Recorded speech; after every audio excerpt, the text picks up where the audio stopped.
Goodness ടിവിയിലേക്ക് ഇന്ന് അതിഥിയായി എത്തിയിരിക്കുന്ന ഒരു വിശിഷ്ട വ്യക്തിത്വത്തിന്റെ ഉടമയാണ് റവറന്റ് ഫാദർ ജോസ് മണിയങ്ങാട്. കാവൽ മാലാഖയുടെ സഹായത്താൽ അച്ഛനെ ഗുഡ്നസ് ടിവിയിലേക്ക് സ്വാഗതം ചെയ്യുന്നു. കത്തോലിക്ക സഭയുടെ മതബോധന ഗ്രന്ഥത്തിലെ catechism of the Catholic church 1030, 1031, 1032 ഖണ്ഡികകളിൽ ശുദ്ധീകരണ സ്ഥലത്തെപ്പറ്റി വ്യക്തമായൊരു വിവരണം നൽകുന്നുണ്ട്. മരണാനന്തരം ഒരു ശുദ്ധീകരണമുണ്ട്, സ്വർഗമുണ്ട്, നരകമുണ്ട് എന്ന കാര്യങ്ങൾ അച്ഛന് വ്യക്തമായിട്ട് ബോധ്യം കിട്ടുന്നതായിട്ട് എനിക്ക് മനസ്സിലാക്കാൻ കഴിഞ്ഞു. അതേപ്പറ്റി അച്ഛൻ ഒന്ന് ആളുകൾ പ്രേക്ഷകരോട് വിവരിച്ചു കൊടുക്കുന്നത് അവർക്ക് കൂടുതൽ ഇൻഫർമേറ്റീവ് ആകുമെന്ന് തോന്നുന്നു. 1975 ജനുവരി 1 ഞാൻ അത് നമ്മുടെ സഭയുടെ ജൂബിലി, അതുപോലെ ദൈവമാതാവിന്റെ തിരുനാൾ ദിവസം ഞാൻ അച്ഛനായിട്ട് അഭിഷിക്തനായി. അതിനുശേഷം ഞാൻ മലബാറിൽ പല സ്ഥലങ്ങളിലും ജോലി ചെയ്തു. ഈ പ്രത്യേക സംഭവം നടക്കുന്നത്, ഒന്നാം ജീവിതാനുഭവം ഉണ്ടായത് 1985 ഏപ്രിൽ 14 ഒരു പുതിയ ഞായറാഴ്ചയായിരുന്നു, ഡിവൈൻ മേഴ്സി സൺഡേ. അതുപോലെ ഹിന്ദുക്കളെ സംബന്ധിച്ചോളം ഈ ഏപ്രിൽ 14 വിഷു ദിവസം. കഴിഞ്ഞ സെന്റ് ജോസഫ് ചർച്ച് നടുവിൽ പള്ളിയിൽ നിന്ന് കൊട്ടയാട് ആലക്കോട് പോകുന്ന പള്ളിയിലേക്ക് പോകുന്ന വഴി ഏകദേശം 2 മണി കഴിഞ്ഞ് കാണും, ഉച്ച കഴിഞ്ഞ്. അപ്പൊ ഞാൻ മോട്ടോർ സൈക്കിൾ പോകുന്നു. എന്റെ ട്രാൻസ്പോർട്ടേഷൻ എന്താണ്? അപ്പോൾ ആലക്കോട് നിന്ന് ജീപ്പ് ഓടിച്ച് ഒരാൾ വരുന്നു. പിന്നീട് മനസ്സിലായ സാറിന്റെ ജീപ്പാണ്. ഈ പുള്ളി വിഷു ആഘോഷിച്ച് നല്ല വെള്ളമൊക്കെ ലഹരി വരികയാണ്. ഒരു വളവിന്റെ അവിടെ ആലക്കോട് വയാട്ട് പറമ്പ് കവല. അപ്പൊ ഈ വ്യക്തി റോങ് സൈഡിൽ കൂടെ വന്നു. മോട്ടോർ സൈക്കിൾ പിന്നെ ഇടിച്ച് ഞാൻ മോട്ടോർ സൈക്കിളിൽ നിന്ന് തെറിച്ച് ഫോൺ കമ്പിയെ തട്ടി. അതൊക്കെ ഓർമ്മ കിട്ടുന്നുണ്ടോ, മനസ്സിലുണ്ടോ ആ രംഗങ്ങളൊക്കെ? ഇപ്പോൾ അതല്ല, അത് പിന്നീട് മനസ്സിലാകുക. അപ്പോൾ നിലത്ത് വീണു. അങ്ങനെ വീഴ്ചയിലാണ് നിങ്ങൾ പലർക്കും കാണാൻ പറ്റി. നമ്മള് തോമാസുകളുടെ മക്കളല്ലേ, പലപ്പോൾ കാണിക്കണമല്ലോ. അന്നുണ്ടായ ആ അപകടത്തിൽപ്പെട്ടതാണ് രണ്ട് കൈ ഒടിഞ്ഞു. ഇവിടെ കാണാൻ പറ്റും, ഒടിഞ്ഞ കൈ, 2 കൈ ഒടിഞ്ഞു. പിന്നെ ലോവർ ജോ താടിയിൽ അവിടെ പൊട്ടി, 3 റിബ്സ് ഒടിഞ്ഞു. നീ താഴെ കാലൊടിഞ്ഞു. പിന്നെ വെയിൽ കട്ട് ചെയ്ത് അങ്ങനെ ബ്ലഡ് വന്നിട്ടുണ്ട്. അവിടെ ഓസി കൂടെ വെള്ളം വരുന്ന പോലെ രക്തം വന്നിട്ടുണ്ട്. ഇതൊക്കെ അവിടെ കണ്ട ആളുകൾ പറഞ്ഞു, ഞാൻ അവർ സാക്ഷ്യപ്പെടുത്തുക കവലയായിരുന്നു. അപ്പോൾ ഇവൻ ഇടിച്ചവന് അവന് എഴുന്നേറ്റ് അന്നൊക്കെ അടികിട്ടെന്നറിയാം, ഓടി ജീപ്പ് ഇട്ടച്ച് ഓടിപ്പോയി. അപ്പോൾ കൂടെ ആളുകൾ എന്നെ ജീപ്പിൽ കയറ്റി തളിപ്പറമ്പിൽ കൂടെ അങ്ങോട്ട് പോകുന്ന വഴിയാണ്. അങ്ങനെ പോകുന്ന വഴിക്ക് എനിക്ക് ഉണ്ടായ അനുഭവം, സ്വർഗമില്ല, നരകമില്ല, ശുദ്ധീകരണ ഇല്ല എന്ന് ആളുകൾക്ക് വ്യക്തമായിട്ട് എന്റെ ദൈവം തന്ന അനുഭവത്തിൽ കൂടെ പറഞ്ഞു കൊടുക്കാൻ സാധിക്കും. മരണാനന്തര ജീവിതം ഉണ്ട്. അപ്പോൾ ആ പോകുന്ന വഴിക്ക് എന്റെ ആത്മാവ് വേർപെട്ടു ശരീരത്തിൽ നിന്ന്. അപ്പോൾ ഞാൻ എന്റെ രക്തത്തിൽ കുളിച്ച് ശരീരം കാണുന്നു. അച്ഛന്റെ ആത്മാവ് പുറത്തു നിന്ന് ശരീരം കാണുന്നു. അപ്പോൾ എന്റെ കാവൽ മാലാഖയെ കാണുന്നു. അതാണ് എനിക്ക് ഏറ്റവും ഇഷ്ടപ്പെട്ട കാര്യം. കാവൽ മാലാഖ ഉണ്ടെന്ന് വിശ്വസിക്കുന്നവർക്ക് കുറവ്, പക്ഷേ ഉണ്ട്.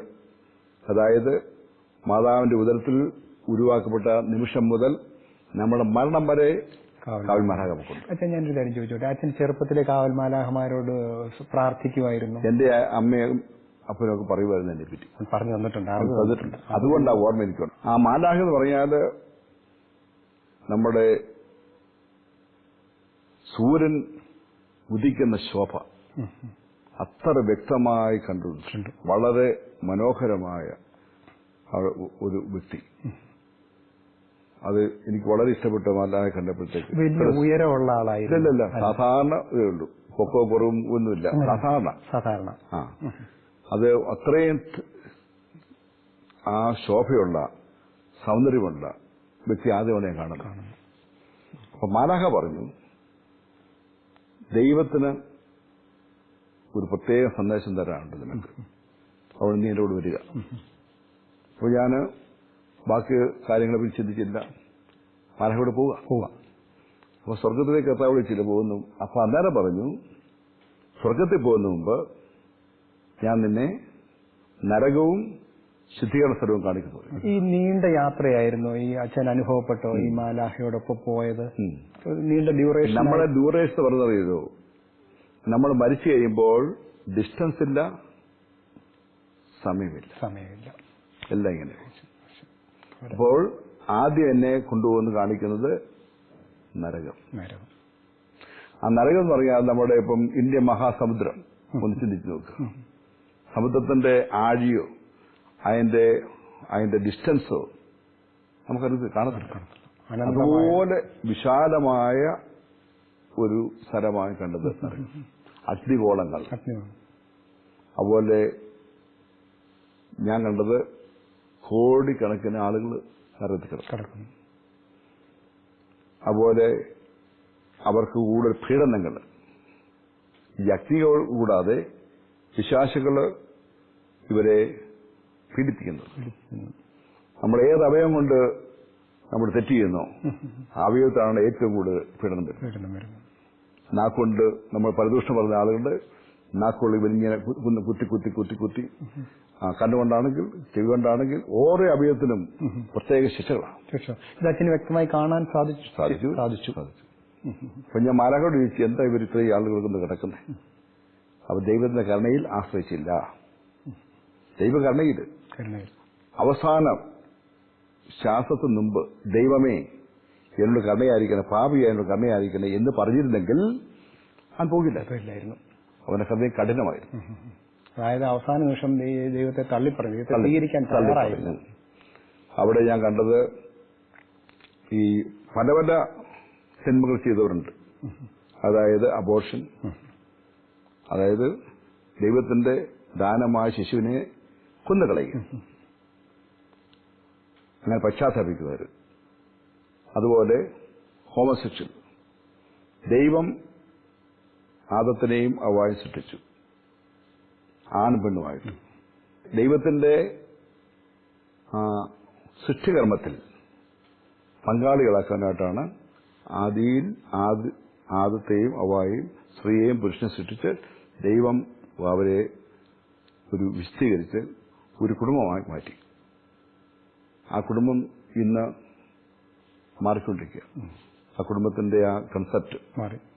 അതുകൊണ്ടല്ലേ അമേരിക്കയിൽ ഞാൻ ജോലി ചെയ്യുന്നു, ഇപ്പോൾ ലീഗലായിട്ട് കല്യാണം കഴിക്കും, ആണുമാണ് പെണ്ണും. നമ്മുടെ രാജ്യത്തും സോദോം ഗൊമോറയുടെ അനുഭവമൊക്കെ അവർ മറന്നുപോയി. അതായത് ഉൽപ്പത്തി പുസ്തകം 18, 19 അധ്യായങ്ങൾ വായിച്ചാൽ സോദോം ഗൊമോറ നശിക്കാനുള്ള പ്രധാനപ്പെട്ട കാരണം ഹോമോസെക്ഷുവാലിറ്റി. അപ്പൊ എന്നോട് പലരും ചോദിച്ചു, മാർപ്പാപ്പ അവര് കരുണയായിരിക്കണം, അവരോട് ക്രിട്ടിസൈസ് ചെയ്യുന്നില്ലല്ലോ എന്ന്. ഞാൻ അയർലൻഡിൽ ഒരു ഇന്റർവ്യൂ നടത്തി എന്നോട് ചോദിച്ചു, അച്ഛൻ എന്നാ അതിനെ പറ്റി പറയുന്നത്? ഞാൻ പറഞ്ഞു, അവരെ നമ്മൾ സ്നേഹിക്കുന്നു, അവരെ വെറുക്കുന്നില്ല, പാപത്തെ വെറുക്കുന്നു. കർത്താവ് അങ്ങനെ പറയുന്നത്, പാപത്തെ വെറുക്കുകയും പാപികളെ സ്നേഹിക്കുക. അപ്പൊ ഞാൻ പറയുമ്പോൾ പാപത്തെ ഞാൻ കൊടുത്തു. അതുപോലെ കഠിനമായ വൈരാഗ്യത്തോട് ജീവിക്കുക, അൺഫോർഗീവ്നെസ്, അത് ക്ഷമിക്കാതെ ജീവിക്കുക. അതുപോലെ മറ്റുള്ളവരുടെ പരദൂഷണം പറയുക, മറ്റുള്ളവരുടെ സൽകീർത്തി നശിപ്പിക്കുക, അത്യാഗ്രഹത്തിൽ ജീവിക്കാം, എത്ര കിട്ടിയാൽ മതിയാകാത്ത ജീവിതം, അങ്ങനെ ലൗകികമായ ജീവിതം, ആഡംബര ജീവിതം, അതൊക്കെ സ്വർഗത്തിലേക്ക് പോകാനുള്ള വഴികൾ തടസ്സപ്പെടുന്നു. സിൻ ഓഫ് ദ ഫ്ലഷ് എന്ന് പറഞ്ഞാൽ ജഡീക പാപങ്ങൾ. പലരും ഇപ്പോൾ കൂടുതൽ ആൾക്കാർ, ഞാൻ ചോദിച്ചു മാലാഖയോട്, ഏറ്റവും കൂടുതൽ പാവങ്ങൾ ഏതാ, ആളുകൾ നരകത്തെ കാരണം ഏതാ ചോദിച്ചപ്പോൾ 1-ാം പ്രമാണത്തിനും 6-ാം പ്രമാണം ലംഘനമാണ്. അതിന് പറഞ്ഞ ജഡീക പാപങ്ങൾ. ഈ ജഡീക പാപങ്ങൾ നമുക്ക് ഇപ്പൊ നടന്നുകൊണ്ടിരിക്കുക അറിയാമല്ലോ. ഇതിന്റെ അകത്ത് വ്യഭിചാരം, ആ കൾച്ചർ ഓഫ് ഡെത്ത്. അതുപോലെ നമുക്കറിയാമല്ലോ ഈ ഹോമോസെക്ഷുവാലിറ്റി, ഇപ്പം കല്യാണം കഴിച്ച് ഒരുമിച്ച് ജീവിക്കുക, അതൊക്കെ ഒരു ഇപ്പോഴത്തെ മോഡേൺ സ്റ്റൈലാണ്. മോഡേണിസം അത് സാത്താന സംസ്കാരം, ദൈവത്തിന്റെ അല്ല. അങ്ങനെ ആളുകൾ അവരൊക്കെ പശ്ചാത്തപിച്ചവർ ഒരിക്കലും കുഴപ്പം വരില്ല. പശ്ചാത്തപിച്ചില്ലെങ്കിൽ ഉള്ള അവസ്ഥ അവരല്ല. കാരണം ദൈവത്തിന്റെ കരുണയുണ്ട്. ദൈവം കരുണ ലാസ്റ്റ് മുഹൂർത്തം വരെ. നല്ലകളുടെ കഥ അറിയാമല്ലോ. ലാസ്റ്റ് മുഹൂർത്തത്തിൽ ദൈവമേ പാപിയായിട്ട് കരുണ ചെയ്യണം എന്ന് പറഞ്ഞാൽ മതി. അവർ പറഞ്ഞില്ല. കരുണ തന്നെ ആയതുകൊണ്ട് 100% ഇങ്ങനെയുള്ളവരോടും ദൈവം കരുണ കാണിക്കുന്ന ഒരു തെറ്റിദ്ധാരണ ആളുകൾ. അത് ഭയങ്കര തെറ്റിദ്ധാരണ. കാരണം ദൈവം നീതിമാനാണ്. ആ ഒരു കാര്യം ആരും പറയുന്നില്ല. ദൈവം നമ്മളെ സ്നേഹിക്കുന്നു, ദൈവം നമ്മളോട് കരുണ കാണിക്കുന്നു, ദൈവം നമ്മുടെ എല്ലാമാണ്. ദൈവം പരിശുദ്ധനാണ്, അനുകമ്പയുണ്ട്, പാപങ്ങൾ പൊറുക്കുന്നു, ഇതെല്ലാം ശരിയാണ്. പക്ഷെ ആരും ദൈവം നീതിമാനാണ്, നീതിക്ക് ശിക്ഷയുണ്ട് എന്ന് പഠിപ്പിക്കുന്നില്ല. അതുകൊണ്ടാണ് മനുഷ്യൻ തെറ്റിദ്ധാരണ. അതിന്റെ ഉദാഹരണം മത്തായിയുടെ സുവിശേഷം 25 അധ്യായം 31 മുതൽ 46 ഉള്ള വാക്യങ്ങൾ വായിക്കുക. അന്ത്യവിധിയെ പറ്റി. പിന്നെയുള്ളത് നമ്മള് വിശ്വാസ പ്രമാണം ചെല്ലും. ഇപ്പൊ എന്താ പറയുന്നത്? ജീവിക്കുന്നവരെയും മരിക്കുന്നവരെയും വിധിക്കാൻ അവൻ വരും. അതിന്റെ അർത്ഥം എന്താ? വിധിയുണ്ട്. സംശയമുണ്ടോ? ബൈബിളിലുള്ള സഭയുടെ പാരമ്പര്യങ്ങളുണ്ട്. ഈ പാരമ്പര്യത്തെ പറ്റിയും പഠനങ്ങളെ പറ്റിയും ഒന്നും ആളുകൾക്ക് വലിയ താല്പര്യം അതിനാരും പറഞ്ഞു കൊടുക്കുന്നില്ല, ബോധവാന്മാരാക്കുന്നില്ല. അതുകൊണ്ട് ഒത്തിരി ഞാൻ ആളുകളെ അധികം കുറ്റപ്പെടുന്നില്ല, എത്തുന്നില്ല. നമ്മുടെ അജപാലന ദൗത്യം, നമ്മുടെ വൈദികര്, സന്യാസികൾ, ആത്മായ പ്രമുഖ ആളുകൾ, ഇവരെല്ലാം ഇത് ബോധ്യപ്പെട്ടു. ആ ഒരു കാര്യത്തിൽ വളരെ ശ്രദ്ധിക്കേണ്ട കാര്യമാണ്. നീതി അനുസരിച്ച് ശിക്ഷയുണ്ട്. അപ്പൊ അവിടെ ഞാൻ ചിന്തിക്കാത്ത, ഊഹിക്കാത്ത ആളുകളെ ഞാൻ കണ്ടു. ഒരിക്കലും അവിടെ ചിത്രം വിചാരിച്ചില്ല. അതേ സമയത്ത് നരകത്തിൽ പോകുമെന്ന് വിധിക്കപ്പെട്ട ആളുകൾ, അവന്റെ നമ്മളിങ്ങനെ ചിന്തിക്കുക ആളുകൾ, അവരവിടെ ഇല്ല. അതിന്റെ കഥ പറഞ്ഞത്, ചുങ്കക്കാരും വേശികളും നിങ്ങൾക്ക് മുമ്പേ സ്വർഗരാജ്യത്തിൽ. അറിയാവോ എന്തുകൊണ്ട്? അവര് പശ്ചാത്തപിച്ചു. അതുകൊണ്ടായിരിക്കുമല്ലോ ഈശോ പറഞ്ഞ ആരെയും വിധിക്കരുതെന്നൂടെ പറയുന്നുണ്ട്. നമ്മൾ പറയും, അവൻ നരകത്തിൽ പോകും, ഇവനോ സ്വർഗത്തിൽ പോകും. നമുക്ക് എന്റെ അവകാശം വിധിക്കാൻ. എനിക്ക് ഊഹിക്കാൻ പറ്റാത്ത തരത്തില്, ചിന്തിക്കാൻ പറ്റാത്ത തരത്തില് ഞാൻ ഉദ്ദേശിച്ച ആളുകളാണ് അവിടെ കിടക്കുന്നത്. പക്ഷെ എനിക്ക് അറിയാമെങ്കിലും അവരാരെന്ന് വെളിപ്പെടുത്തുവാൻ എനിക്ക് അത് രഹസ്യമാണ്. അല്ല, അത് എന്നോട് പറഞ്ഞു, വിലക്കി പറഞ്ഞു. അങ്ങനെ അവിടെ കിടന്ന പീഡകൾ ഇങ്ങനെ അവർ വലിയവായി നിലവിളിക്കുകയാണ്, വേദന കൊണ്ട് കൊളയുകയാണ്, വേദന കൊണ്ട്. ഇത് കണ്ടപ്പോ അച്ഛൻ എന്താ അനുഭവം ഉണ്ടായി? എനിക്ക് സഹതാപം ഉണ്ടായി. പക്ഷെ ഒന്നും ചെയ്യാൻ പറ്റില്ല. ഇവർക്ക് വന്നല്ലോ എന്നല്ല നമ്മളിൽ അനുതാപാവസ്ഥയുണ്ട്. അല്ല, അവരെ ഞാൻ വിധിച്ചില്ല, അവരെ നീ കിടന്നു. അങ്ങനെ ചിന്തിക്കും. അതൊരു പക്ഷേ ദൈവം നമ്മളെ കൊണ്ട് കാണിച്ചുകൊണ്ടായിരിക്കാം നമുക്ക് അങ്ങനെ വിധിക്കാൻ തോന്നുന്നു. ഞാൻ വിധിച്ചില്ല കണ്ടോ. എനിക്ക് അവരെ വിധിക്കുന്നതൊക്കെ കൂടുതൽ സഹതാപം. അപ്പൊ നരകത്തെ പറ്റി ഒത്തിരി പറയാനുണ്ട്. അവിടെ ഫൈറ്റിംഗ് എന്ന് വെച്ചാൽ അവിടെ പിന്നെ വഴക്കും, പിന്നെ അതുപോലെ പീഡനങ്ങളും, അതുപോലെ അവിടെ ഭീകരത, ഭയം, അതുപോലെ ഈ വേദനകൾ എല്ലാം കാണുന്നത് ഞാൻ കാണാൻ സാധിച്ചു. ഫൗസ്റ്റിനയുടെ ഡയറിയിലും നരകദർശനത്തെ പറ്റി ഫൗസ്റ്റിനയോട് പറയുന്നുണ്ട്. സമാനമായ രീതിയിൽ അച്ഛനും കിട്ടിയിരിക്കുന്നു എനിക്ക് മനസ്സിലാക്കാൻ പറ്റും. പിന്നെ വേറൊന്ന്, നരകത്തിൽ 7 തരത്തിലുള്ള സഹനങ്ങൾ, 7 ഗ്രേഡുകൾ, അത് എത്ര മാരഭാവങ്ങൾ നമ്മൾ ചെയ്ത് കൂട്ടുന്നോ അതൊരു ശിക്ഷയുടെ ആധിക്യം കൂടുതലാണ്. അതിന്റെ പറഞ്ഞാൽ ഞാൻ പറഞ്ഞത് ഏത് ലെവൽ എന്ന് പറയുകയാണെങ്കിൽ ഈ നമ്മൾ കെട്ടുന്ന ലെവൽ പോലെ അല്ല, നമ്മൾ സഹനത്തിന്റെ ആധിക്യം 1 2 ഉള്ളൂ അവൻ ചെന്നു. പക്ഷെ അവന്റെ ആ വേദനയുടെ ആധിക്യം, ഭീകരത, ഭയം കുറവാണ്. അധികം അവൻ ചെയ്തു കൂട്ടിയവന് അവിടെ ചെല്ലുമ്പോൾ അവന്റെ വേദനയുടെ ആധിക്യം ഭയങ്കരമാണ്. ഉദാഹരണം നമുക്ക് തലവേദന, ചെറിയ തലവേദന, ചിലർ പറയും തലവേദന ചൂടുണ്ട്, മൈഗ്രെയിൻ ഹെഡേക്ക്, സഹിക്കാൻ പറ്റത്തെ. ഒരു ഉദാഹരണം മനസ്സിലായി. അതുപോലെയാണ് പല ഗ്രേഡിലുള്ള സഹനങ്ങൾ.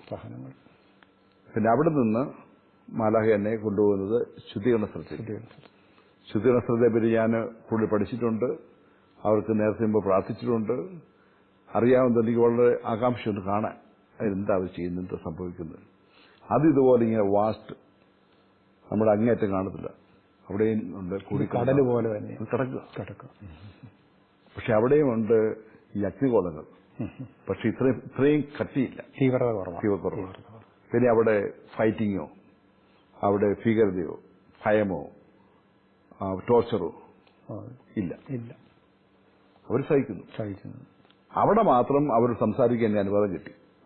നരകത്തിലുള്ളവർ മിണ്ടാൻ പറ്റില്ല. അവര് എന്നോട് പറഞ്ഞു ഞങ്ങൾക്ക് വേണ്ടി പ്രാർത്ഥിക്കണേ, ശുദ്ധീകരണമാക്കണം, ഞങ്ങൾ നിസ്സഹരായി കിടക്കുന്നു, ഞങ്ങൾക്ക് വേണ്ടി പ്രാർത്ഥിക്കണേ. അപ്പോൾ ഞാൻ ചിന്തിച്ചു, ശരിയാ, അവർക്ക് ആവശ്യമാണ്. അവരുടെ ആ സഹനം, നമ്മുടെ സഹോദരങ്ങൾ മിസ്റ്റിക്കൽ ബോഡി, ഭൗതിക ശരീരത്തിലെ അംഗങ്ങൾ, നമ്മുടെ സഹോദര സഹോദരന്മാരാണ് സഹിക്കുന്നത്. നമ്മുടെ അപ്പനും അമ്മയും കാണാതിരിക്കാം, ആരെങ്കിലും ഉണ്ടായിരിക്കാം. അവർക്ക് വേണ്ടി പ്രാർത്ഥിക്കാൻ നമുക്ക് കടമയുണ്ട്. അതും ഒരു കരുണയാണ്, കരുണ പ്രവൃത്തിയാണ് നിശ്ചയമായിട്ടും. അതുകൊണ്ട് ഞാൻ എല്ലാവരും പറഞ്ഞു ശേഷം. അപ്പൊ അവർ തന്നെയോട് പറഞ്ഞു, ഞങ്ങൾക്ക് വേണ്ടി നിങ്ങൾ പ്രാർത്ഥിക്കുമ്പോൾ ഞങ്ങളുടെ ശിക്ഷയ്ക്ക് ഇളവ് കിട്ടും. ആ ഇളവ് കിട്ടുമ്പോൾ ഞങ്ങൾക്ക് നേരത്തെ സ്വർഗത്തിൽ പോകാം.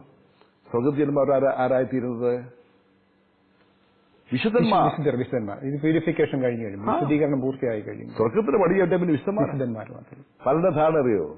മാർപ്പാപ്പ പേര് ചൊല്ലി വിളിച്ചവരേ ഉള്ളൂ വിശുദ്ധന്മാർ. അല്ല, മാർപ്പാപ്പയ്ക്ക് എല്ലാവരും അറിയാവോ? ഇല്ല. മാർപ്പാടെ കുറ്റമല്ല, കുറച്ചു പേരെ. എന്തുമാത്രം അമ്മമാര്, സഹിക്കുന്ന അമ്മമാര്, വേദനിക്കുന്ന അമ്മമാര്, അവരെ പറ്റി ആർക്കും അറിഞ്ഞുകൂടാ. അവർ പ്രസിദ്ധരാണ്. പക്ഷെ ദൈവത്തിനറിയാം.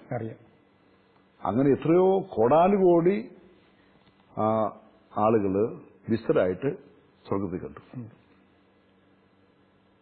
അപ്പൊ ഇവർ പറഞ്ഞു, ഞങ്ങൾ സ്വർഗത്തിൽ പോകും, വിസ്തരാകും. അപ്പോൾ ഞങ്ങൾക്ക് നിങ്ങളോട് നന്ദിയുണ്ട്, പ്രത്യുപകാരം ചെയ്യും. നിങ്ങൾക്ക് വേണ്ടി മരണം വരെ മധ്യസ്ഥ വഹിക്കുന്നു. എന്തെന്നുള്ള കാര്യം, സന്തോഷ കാര്യം. പലരും ഉണ്ട് മരിച്ചു അവിടെ കൊണ്ട് കുഴിമാട് തിട്ടു, പിന്നെ അനക്കില്ല. പ്രത്യേകിച്ച് ചില സഭാവിഭാഗങ്ങളിലൊട്ടും അവർ വിശ്വാസമില്ല. പക്ഷേ നമ്മുടെ കത്തോലിക്കർ തന്നെ മരിച്ചുകൊണ്ട് അടക്കി, പിന്നെ അപ്പനമ്മയൊന്നും അടക്കില്ല. അവർക്ക് വേണ്ടി പ്രാർത്ഥിക്കാൻ കടമയുണ്ട്. ഞാനൊക്കെ ഒരിക്കല് മരിയ വൾത്തോർത്തായുടെ പുസ്തകത്തിൽ ഇങ്ങനെ വായിച്ചു, നിത്യതയിലെത്താൻ അനേക വഴികളുണ്ട്, അതിലൊരു വഴിയാണ് ശുദ്ധീകരണാത്മാക്കൾക്ക് വേണ്ടി പ്രാർത്ഥിക്കുക എന്നുള്ള ഈശോ വെളിപ്പെടുത്തി. ഈ മാലാഹ അച്ഛനെ കൂട്ടിക്കൊണ്ടു പോകാനായിട്ട് വന്നു. അപ്പൊ ഈ സ്വർഗം കാണിക്കുന്നതിന് വരി നരകവും ശുദ്ധീകരണ സ്ഥലവും കാണിച്ചതിന്റെ പ്രസക്തി എന്തോ? സ്വർഗം കാണിച്ചാൽ മതിയായിരുന്നല്ലോ. അതിന്റെ അർത്ഥം എനിക്ക് പിന്നീട് മനസ്സിലാക്കാൻ സാധിച്ചു. അതായത് മരണശേഷം സ്വർഗമേ ഉള്ളൂ, നരകമില്ല, ശുദ്ധീകരണത്തിൽ എന്ന് വിശ്വസിക്കുന്ന കോടാനുകോടി ആളുകളുണ്ട്. നമ്മുടെ കത്തോലിക്ക സഭ ശുദ്ധീകരണത്തിനെ പറ്റി പറയുന്നുണ്ട്, നരകത്തെ പഠിപ്പിക്കുന്നുണ്ട്. ചില സഭകള് നരകവും സ്വർഗവുമുണ്ട് എന്നേ പഠിപ്പിക്കുന്നുള്ളൂ. ശുദ്ധീകരണ സ്ഥലത്തെ പറ്റി കത്തോലിക്ക സഭ, പിന്നെ ചില ഓർത്തഡോക്സ് സഭകളും, ചില ചുരുങ്ങിയ ബാക്കി എല്ലാ പ്രൊട്ടസ്റ്റന്റുകളും ശുദ്ധീകരണ സ്ഥലം എന്ന് പറയുന്ന സംഗതി ഇല്ല എന്നുള്ളതാണ് പറയുന്നത്. അതുകൊണ്ടാണല്ലോ നമ്മുടെ ബൈബിളില് ഉള്ള പുസ്തകത്തിലെ, നമ്മുടെ പഴയ നിയമത്തിലെ 7 പുസ്തകങ്ങൾ പ്രൊട്ടസ്റ്റന്റുകാർ എടുത്തു. അതായത് നമ്മുടെ മക്കബയുടെ പുസ്തകത്തില് ശുദ്ധീകരണ സ്ഥലത്തെ പറ്റി പറയുന്നുണ്ട്. അത് ഇല്ല എന്ന് സ്ഥാപിക്കാൻ അവർ പുസ്തകങ്ങൾ എടുത്തു. പുസ്തകത്തിലെ അധ്യായങ്ങളല്ല, പുസ്തകങ്ങൾ എടുത്തു മാറ്റി. അപ്പൊ ഇത് പറഞ്ഞു, ഇതൊക്കെ കത്തോലിക്ക ഉണ്ടാക്കുന്ന കഥകളാണെന്നുള്ളത്. അപ്പൊ ശുദ്ധീകരണ സ്ഥലമുണ്ടെന്ന് അത് എന്നെ ബോധ്യപ്പെടുത്താനും മറ്റുള്ളവരെ പഠിപ്പിക്കാൻ വേണ്ടിയാണ് ദൈവം എന്നെ ആദ്യം നരകവും ശുദ്ധീകരണ സ്ഥലവും കാണിക്കുന്നത്. ദൈവത്തിന്റെ പദ്ധതിയെ പറ്റി നമുക്ക് ഒന്നും, ഒരു വിശിഷ്ടമായ പദ്ധതി തന്നെയാണ്. അതുകൊണ്ടാണ് അത് ആദ്യം കാണിച്ചത്. നമ്മളെ സൃഷ്ടിച്ചത് സ്വർഗത്തിലെത്തുവാനാണ്. അപ്പൊ ആ ദൈവം നമുക്ക് വേണ്ടി സജ്ജമാക്കിയ ആ ഇച്ഛാണ്ടൻ നിത്യസ്വർഗം, അതിനുവേണ്ടി ആണ് നമ്മൾ ശ്രമിക്കേണ്ടതും. ഇനി അങ്ങോട്ട് നമുക്ക് പോകാം. എന്താണ് മാലാഖ ചെയ്തത്. ഈ സമയത്തെല്ലാം മാലാഖ അച്ഛന്റെ കൂടെ ഉണ്ടായി. എപ്പോഴും കൂടെ അദ്ദേഹം എന്നോട് ഇപ്പൊ എപ്പോഴും കൂടെയുണ്ട്. ശുദ്ധീകരണ സ്ഥലം വിട്ടപ്പോൾ സ്വർഗത്തിലേക്കുള്ള വഴി യാത്രയാണ്. വളരെ വിശാലമായ ഒരു ടണൽ. ആ ടണല് വളരെ വൈറ്റ്, വളരെ പ്രകാശമുള്ള ഒരു വലിയ വലിയ വിശാലമാണ്. ആ തുരങ്കത്തിൽ ഇങ്ങനെ പ്രകാശം. മറ്റിടത്തൊക്കെ അച്ഛൻ കണ്ടപ്പോ ഇരുട്ടായിരുന്നു, മുഴുവൻ ഇരുട്ടായിരുന്നു. നരകം പൂർണ്ണ ഇരുട്ടുമായിരുന്നു. അതന്നെ. അപ്പൊ പ്രകാശത്തിലേക്ക് കടക്കുന്ന വഴിയാണ്. വഴിയിലേക്ക് പ്രകാശത്തിൽ കൂടെ കൊണ്ടുപോകുന്നു. അതുപോലെ വളരെ ശാന്തം, പീസ്ഫുൾ, ശാന്തമാണ്, സമാധാനമുള്ള ഒരു യാത്ര. കുറച്ച് കഴിയുമ്പോൾ സ്വർഗത്തിന്റെ കവാടം തുറക്കുന്നു. അത് സ്വർണം പോലെ ശോഭിക്കുന്ന കവാടങ്ങൾ. സ്വർണം പോലെ, സ്വർണ്ണമായിരിക്കാം, അതുപോലെ അനുഭവം. അങ്ങനെ സ്വർഗ കവാടം തുറക്കുമ്പോൾ ഞാൻ കേൾക്കുന്നത് മാലാഖമാരുടെ ഇമ്പഗീതം, സംഗീതം. മാലാഖമാർ ദൈവത്തെ സ്തുതിക്കുന്നു. ഹല്ലേലൂയ.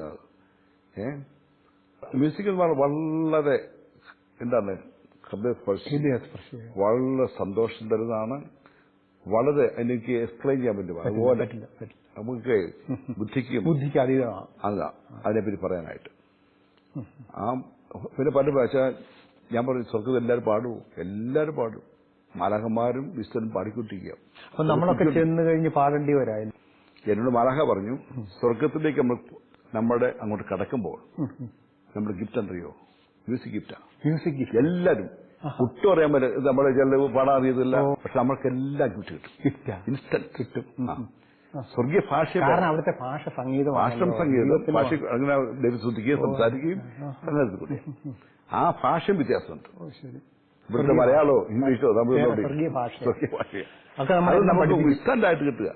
ഇൻസ്റ്റന്റ് ആയിട്ട് ഒത്തിരി ഉൾക്കാഴ്ചകളെ കിട്ടി. അപ്പൊ ഞാൻ സ്വർഗത്തിൽ പോയി എനിക്കത് അത് വിവരിക്കാൻ പറ്റിയില്ല. അച്ഛനപ്പോ അനുഭവം. അച്ഛനപ്പോ അന്നേരം പാട്ടായിട്ട് വല്ലതും കിട്ടിയായിരുന്നു? പാടിയില്ലേ? പാടി. ഓ ശരി. എല്ലാരും പാടുക ഇൻസ്റ്റന്റ് ആയിട്ട്. അതെങ്ങനെ വിവരിക്കാൻ പറ്റിയില്ല. എന്റെ ആളുടെ ബുദ്ധിക്ക് അത് മനസ്സിലാക്കാൻ പറ്റിയില്ല. അതെങ്ങനെ വിവരിക്കാൻ പറ്റിയില്ല. വളരെ മനോഹരമായ ഒരു കാഴ്ച, സന്തോഷവും സമാധാനവും. എല്ലാവരും സന്തോഷമായി ജീവിക്കുന്നു, സമാധാനം ജീവിക്കുന്നു. ദൈവസന്നിധിയിൽ എല്ലാവരും ആഹ്ലാദിക്കുന്നു. ഈ ലോകത്തിലെ ഏറ്റവും ഇഷ്ടപ്പെട്ട ഒരു സ്ഥലം പറഞ്ഞ, നീ പോയി ആസ്വദിച്ച സ്ഥലം, ഇഷ്ടപ്പെട്ട നിന്നെ മനം കുളിർക്ക് സന്തോഷിച്ചൊരു സ്ഥലം, ആ സ്ഥലത്തിന്റെ ഒരു 1000 കോടി മടങ്ങളുടെ സന്തോഷം. ഒരു ഉദാഹരണം പറയുന്നത് നിത്യാനന്ദം. അപ്പൊ ഞാനത് പറഞ്ഞു കൊടുത്തു കേട്ടോ. ഞാൻ പല ആൾക്കാരെ അവരെ സ്വർഗത്തിൽ പോയി. അപ്പം എന്റെ കവൽമലാഖ ഈശോയിലേക്ക് കൊണ്ടുപോയി അവിടെ ആക്കി. ഈശോ എന്നൊക്കെ പറഞ്ഞു, എനിക്ക് നിന്നെപ്പറ്റി വലിയ പദ്ധതിയുണ്ട്. അതിനാണല്ലോ ഈ കൂട്ടിക്കൊണ്ടുവരവൊക്കെ ഉണ്ടായത്. ഈ അപകടം തന്നെ ഉണ്ടായത് അതിന്റെ ഒരു ഭാഗമായിട്ടാണ്. ആളുകൾ വിശ്വസിക്കാതെ, മരണാന ജീവിതത്തിൽ വിശ്വസിക്കാതെ ആളുകൾക്ക് മരണാന ജീവിത അനുഭവം അല്ല ജീവിതം ഉണ്ട് എന്ന് തെളിയിക്കാൻ വേണ്ടിയാണ്. പക്ഷെ പലരും വിശ്വസിക്കാറില്ല. ഇത് പുച്ഛിത്തള്ളുന്നവരുണ്ട്, ഇതൊക്കെ പറയുന്നുണ്ട്, ഇതൊക്കെ കേട്ടിട്ടുണ്ട്. ജീവിതത്തിലെ ഏത് ദുരിതാനുഭവങ്ങളും ദൈവത്തിന് വലിയ മഹത്വത്തിനായിട്ട്, ദൈവമഹത്വത്തിനായിട്ട് ആക്കാൻ പറ്റുന്ന ഒരു തെളിവാണിത്. എന്റെ അനുഭവം, അച്ഛന്റെ അനുഭവം. അപ്പൊ അവിടെ എന്റെ മാതാവുണ്ട്. അപ്പൊ ഈശോ പറഞ്ഞു, നിന്നെ ഞാൻ പ്രത്യേക ഒരു ദൂതനായിട്ട് അയക്കുകയാണ്. സമാധാനത്തിന്റെയും രോഗശാന്തിയുടെയും ഉപകരണമാക്കി എന്നിട്ട് പറഞ്ഞു, നീ ഞാൻ പറഞ്ഞത് ചെയ്യുക, നീ തിരിച്ചു പോകുക എന്ന് പറഞ്ഞു. അപ്പൊ മാതാവ് അടുത്തുണ്ട്. ഓ ഈശോ എങ്ങനെയുണ്ട് പറഞ്ഞു ചോദിച്ചു. ഈശോ എന്ന് പറഞ്ഞാല് ഈ പടത്തിലോ നമ്മുടെ പെരുമയെ കാണുന്ന ഒന്നുമില്ല. ഒരു ആർട്ടിസ്റ്റിന് പോലും, ഒരു വരക്കാരന് പോലും ഈശോയുടെ പ്രതിഭ, ആ ശോഭ, സൗന്ദര്യം ഒപ്പിയെടുക്കാൻ പറ്റില്ല. ഇത് തന്നെയാണല്ലോ വിശുദ്ധ ഫൗസ്റ്റീന ഈശോ നിന്നപ്പോ കരുണയുടെ ചിത്രം വരച്ചു കഴിഞ്ഞു പറഞ്ഞു, ഇത് യഥാർത്ഥത്തിൽ ഞാൻ കണ്ട ഈശോയായിട്ട് ഒരു സാമ്യവും ഇല്ല എന്ന് പറഞ്ഞു. അത് നമുക്ക് വരയ്ക്കാൻ പറ്റും, വർണ്ണിക്കാൻ പറ്റും. പിന്നെ ഞാൻ പറഞ്ഞു ഒരു ഷാഡോ, ഒരു നിഴൽ മാത്രം. മാതാവോ അതീവ സൗന്ദര്യം ഉദയാശ്രീ. അതൊന്നും ഇപ്പൊ നമ്മൾ പടവും ഈ പ്രതിമകളൊന്നുമില്ല. മാതാവ് അച്ഛനോട് എന്തെങ്കിലും? മാതാവ് പറഞ്ഞു പറഞ്ഞതുപോലെ നീ ചെയ്യുക. ഞാൻ നിന്റെ കൂടെ എപ്പോഴും ഉണ്ടായിരിക്കും, ഭയപ്പെടേണ്ട. വചനം തന്നെയാ മാതാവ് പറയുന്നത്. അതല്ലേ വചനെടുത്ത് നീ ഭയപ്പെടേണ്ട. അവൻ പറഞ്ഞത് കേൾക്കുക, എന്നുവെച്ചാൽ അവനനുസരിക്കാം. അപ്പം നമ്മുടെ പിതാവുണ്ട്, നമ്മുടെ പിന്നെ എല്ലാവരും കാണാൻ പറ്റും.